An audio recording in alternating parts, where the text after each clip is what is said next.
Hi, this is Rick Harsh, and this is the writer Engaged is Angry. I'm very angry tonight, and I'll tell you, it all starts with Hans Blix. Do you remember back in 2002, the UN, which is the international body that is responsible for international disputes, unless the United States and Russia or the Soviet Union were involved. And anyway, the problem that Hans Blix was charged with was solving was whether or not Iraq was an international danger, and the in retrospect, it's especially bizarre. It was already bizarre at the time, but in retrospect, it's even more bizarre because they were a country that had gone through 10 years of war with Iran, and if you want to say, well, that was their fault, well, go ahead and do that. But when two countries are at war,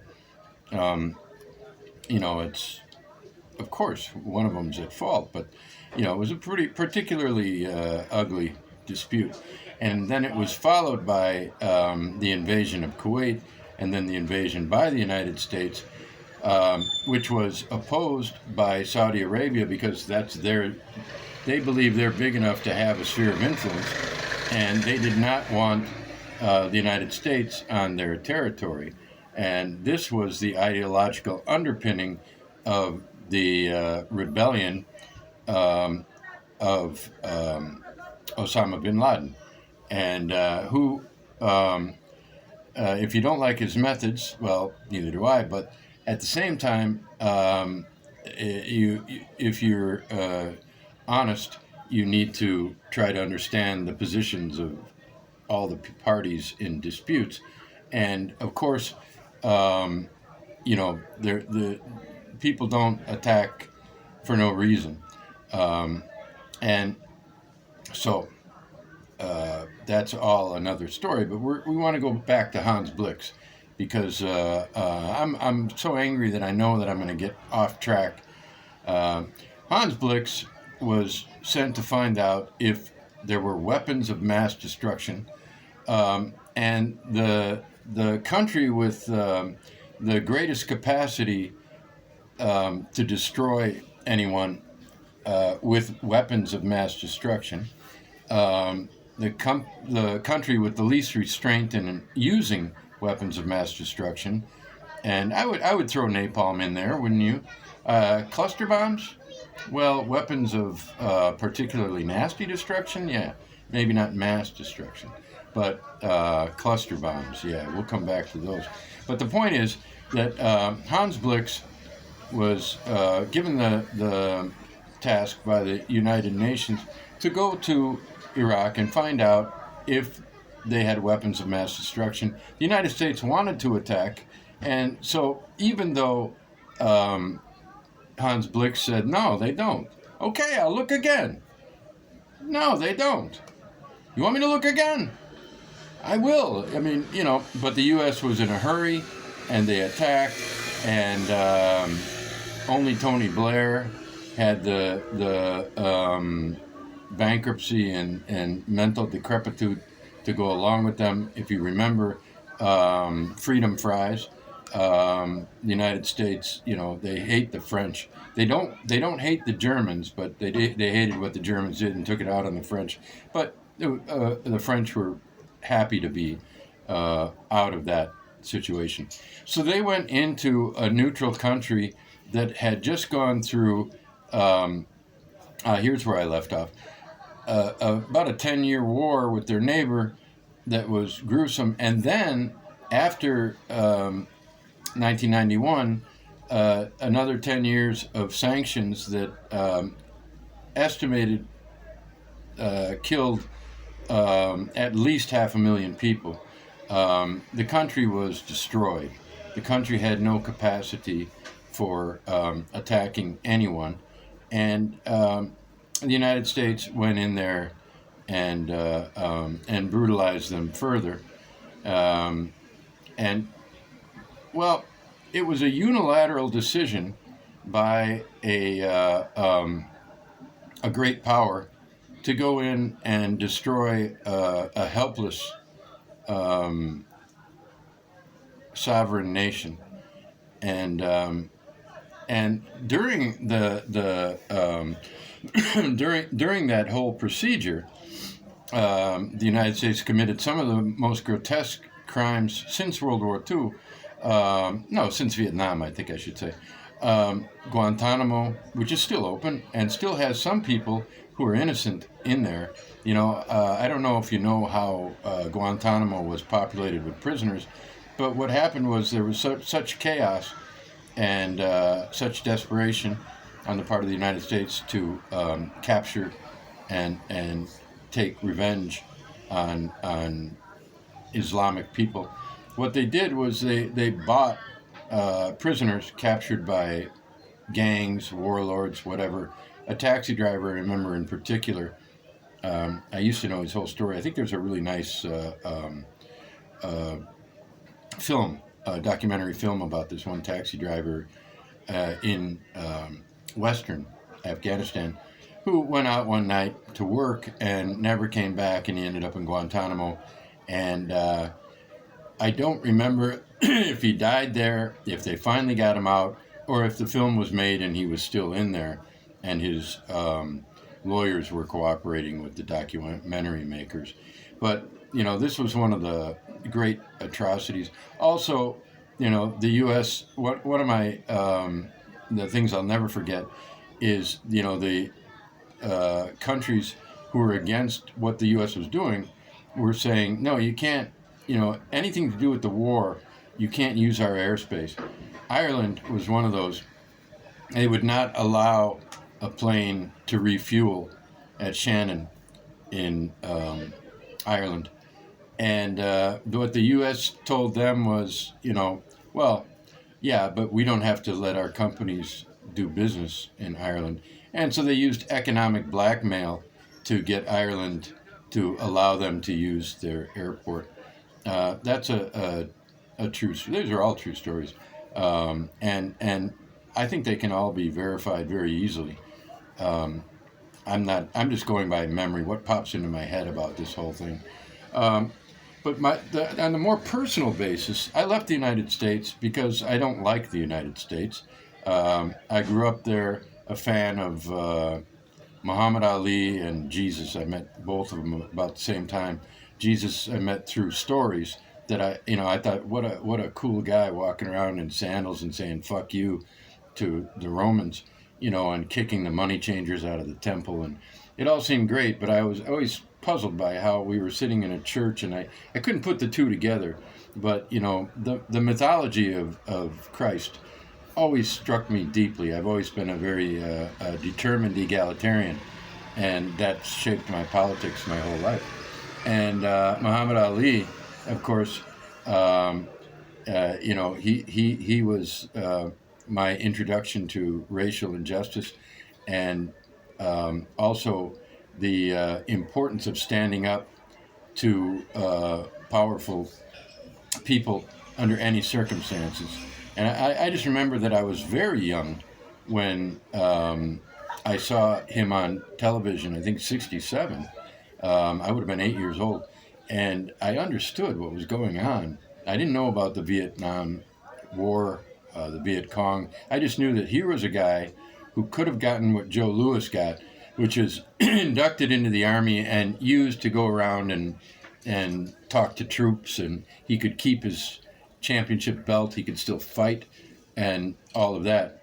And so he had nothing to gain except his self-respect by telling authorities to fuck off. And that's what he did. And I remember being tremendously impressed by that.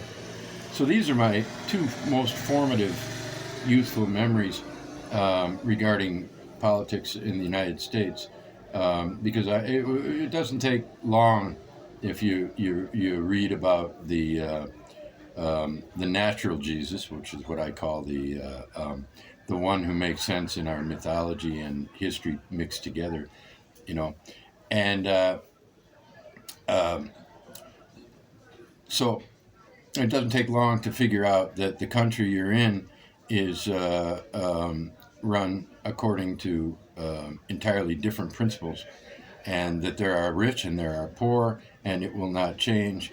And that's a systematic thing. As you get older, you read a little bit more and you understand, like you read C. Wright Mills, and you understand about the military-industrial complex, and as an oligarchy, functioning oligarchy.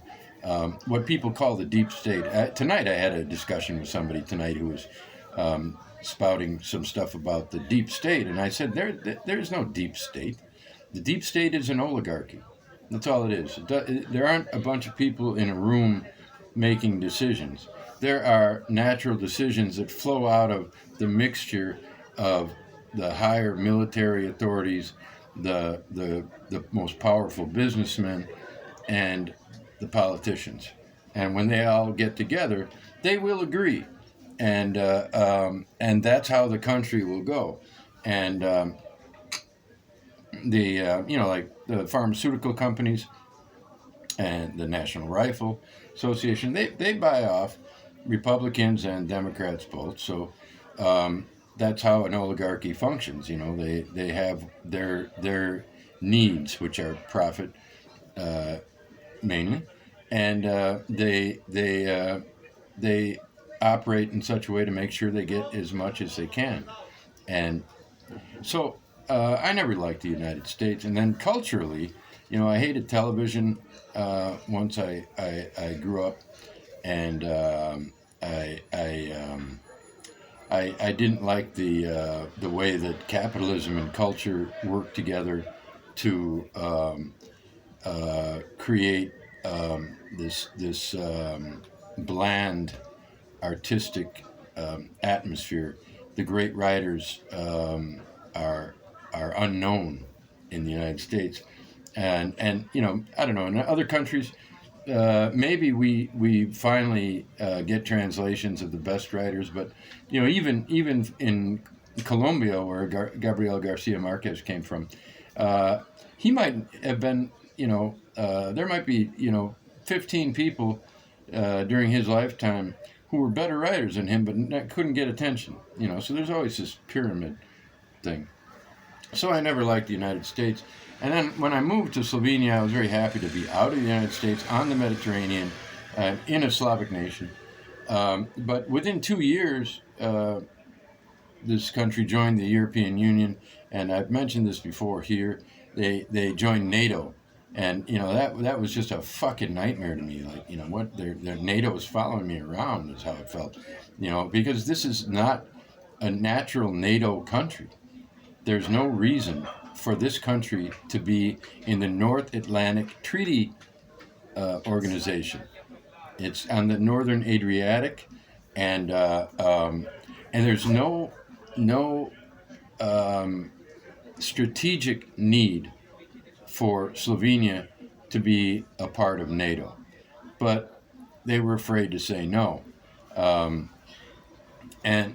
And already at that time, I was just being driven crazy by the overreach of NATO. And what's made me so angry today is I'm reading about Putin and supplementing it by watching documentaries and reading old pieces that I've read before, and thinking more and more about the horrible position people are in who are politically alert and I won't call myself astute, but alert and sensitive. And I do not like the fact that in Slovenia, in my circle of acquaintances, I have to argue about the war in Ukraine. There's a real problem right from the beginning, because amongst my favorite human beings in this town are the painter who did the Vardaman covers, that's a guy named Edward Belsky, and his wife, who's also an artist, who made the rabbit that's on the cover of Vardaman's latest book, which is not out here on the balcony. And that one, those people are Ukrainians, and to me, they're amongst the most beautiful people I know. Inspired art, real artists. That it's something that you will not find in the well-paid artist community of the United States. These are people who do make a living, one way or another. True talent, extraordinary inspiration, and beautiful, generous, artistically spirited people, and they're Ukrainians. And when the war started, I was nervous. Neither of them. Well, the wife speaks English pretty well under most circumstances. The husband, no. And I'm no good with my Slavic languages. Even Slovene, not enough to talk about war. But when I saw her, I had to say something. When I saw her for the first time after Russia invaded Ukraine, I had to say something. And, I don't know what I said, but it didn't matter. It was just an expression of empathy. And she just broke into tears. This was just a nightmare scenario for her. Now, a year and a half later, they've made the best of it by taking refugees into their home. But of course, this is the effect of people. They know people, I'm sure, who have fled. They know people who have died. They know people who are still alive. They know people who are fighting. The network is very close in a country like that, and particularly they weren't necessarily expatriates. They went back and forth all the time to Kyiv. And so these are great people who are victims of a war that was completely unnecessary and completely predictable. And this is why I'm so fucking angry, is I have to make the choice in talking to people about what I believe happened, should have happened, and whatever. And the main thing is there is no reason for NATO to exist any longer. The Warsaw Pact dissolved, I believe, at the time when the West said, all right, we're going to stop at Germany. And they pledged not to expand NATO. They might even have agreed at one point, the U.S. might have agreed at one point not even to include Germany. But I'm not positive about that. I know that they agreed not to expand beyond Germany. They violated that. They violated that agreement with a dying empire loaded with nuclear weapons, and then they pushed and they pushed and they pushed, and now they want Georgia along with Ukraine, basically to the degree possible surrounding the Soviet Union, feeding into a basic Russian dictators' worst fears, and a move that could only be meant to try to hasten the absolute destruction of Russian society. And the reaction was predictable, and when they let Crimea go to the Russians, well, what did you think was going to happen next? If they were serious about caring about Ukrainian sovereignty, where were they in 2014? Why did they let Crimea go to the Soviets? you know, so arguments about the right for Ukrainians to decide for themselves, you cannot argue that. They have absolutely the right to decide for themselves. But NATO should not even consider that. They should consider economic support. They should consider cooperation between Russia, which until the invasion was still, even with the annexation of Ukraine and Donetsk and Luhansk, even then they had a sovereign state.